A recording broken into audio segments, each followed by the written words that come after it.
सुप्रभात। राम कृपा से इसमें आपका फिर से एक बार स्वागत है। आज मैं आपके लेकर हाजिर हुआ हूँ भगवान शिव के अवधूतेश्वर अवतार की कथा और उसकी महिमा का वर्णन। अब तुम परमेश्वर शिव के अवधूतेश्वर नामक अवतार का वर्णन सुनो, जिसने इंद्र के घमंड को चूर चूर कर दिया था। पहले की बात है, इंद्र संपूर्ण देवताओं तथा बृहस्पति जी को साथ लेकर भगवान शिव का दर्शन करने के लिए कैलाश पर्वत पर गए। ये उस समय बृहस्पति और इंद्र के शुभागमन की बात जानकर भगवान शंकर उन दोनों की परीक्षा लेने के लिए अवधूत बन गए। उनके शरीर पर कोई वस्त्र नहीं था। वे प्रज्वलित अग्नि के समान तेजस्वी होने के कारण महाभयंकर जान पड़ते थे। उनकी आकृति बड़ी सुंदर दिखाई देती थी। वे इंद्र और बृहस्पति की राह को रोककर खड़े हो गए। बृहस्पति और इंद्र ने शिव के समीप जाते समय जब यह देखा कि एक अद्भुत शरीरधारी पुरुष रास्ते के बीच में खड़ा है, इंद्र को अपने अधिकार पर बड़ा गर्व था। इसीलिए वह यह न जान सके कि साक्षात भगवान शंकर ही खड़े हैं। इन्होंने मार्ग में खड़े हुए उस अवधूत पुरुष से पूछा, तुम कौन हो? इस नगर अवधूत वेश में कहाँ से आए हो? तुम्हारा नाम क्या है? सब बातें ठीक ठीक बताओ, देर न करो। भगवान शिव अपने स्थान पर हैं या वे इस समय कहीं अन्यंत्र गए हैं? मैं देवताओं तथा गुरुजी के साथ उन्हीं के दर्शन के लिए जा रहा हूँ। इंद्र के बारंबार पूछने पर भी महान कौतुक करने वाले अहंकारहारी महायोगी त्रिलोकीनाथ शिव कुछ न बोले, चुप ही रह गए। तब अपने ऐश्वर्य का घमंड रखने वाले देवराज इंद्र ने बड़ा ही रोष प्रकट किया और रोष में आकर उस जटाधारी पुरुष को फटकारा और इस प्रकार कहा। इंद्र बोले, अरे मूढ़, अरे दुर्मति, हे मूर्ख, तू बार बार पूछने पर भी मुझे उत्तर नहीं देता। अंत तुझे मैं अभी वज्र से मारता हूँ, देखूं कौन तेरी रक्षा करता है।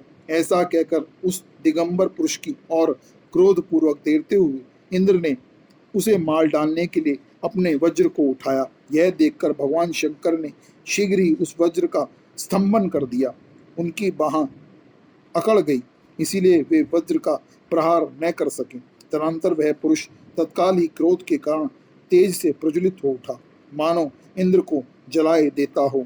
भुजाओं के स्तंभित हो जाने के कारण शची वल्लभ इंद्र क्रोध से उस सर्प की भांति जलने लगे, जिनका पराक्रम मंत्र के बल से अवरुद्ध हो गया हो।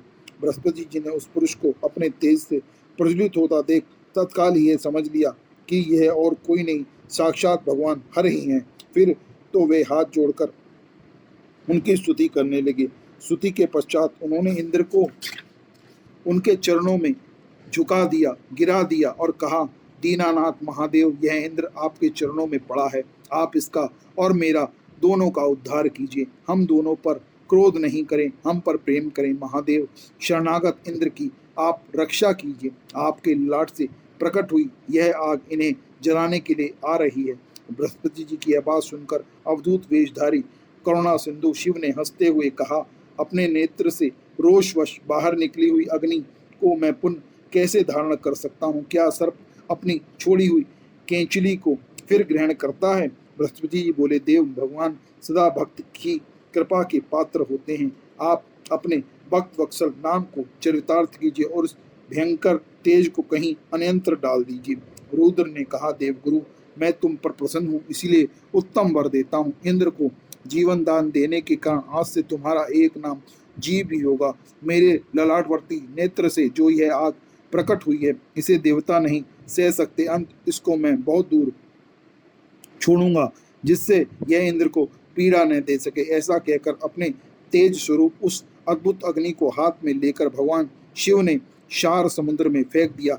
वहां फेंके जाते ही भगवान शिव का वह तेज तत्काल एक बालक के रूप में परिणित हो गया, जो सिंधु पुत्र जलंधर के नाम से विख्यात हुआ। फिर देवताओं की प्रार्थना से भगवान शिव ने ही असुरों के स्वामी जलंधर का वध किया। अवधूत रूप से ऐसी लीला करके लोक कल्याणकारी शंकर वहां से अंतर ध्यान हो गए। फिर सब देवता अत्यंत निर्भय एवं सुखी हुए। इंद्र और बृहस्पति भी उस भय से मुक्त हो उत्तम सुख के भागी हुए, जिसके लिए उनका आना हुआ था वह भगवान शिव का दर्शन पाकर कृतार्थ हुए। इंद्र और बृहस्पति प्रसन्नतापूर्वक अपने अपने स्थान को चले गए।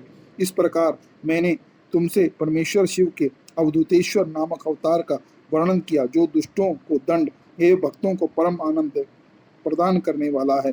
यह दिव्य आख्यान पाप का निवारण करके यश, स्वर्ग, भोग, मोक्ष तथा संपूर्ण मनोवांछित फल की प्राप्ति कराने वाला है।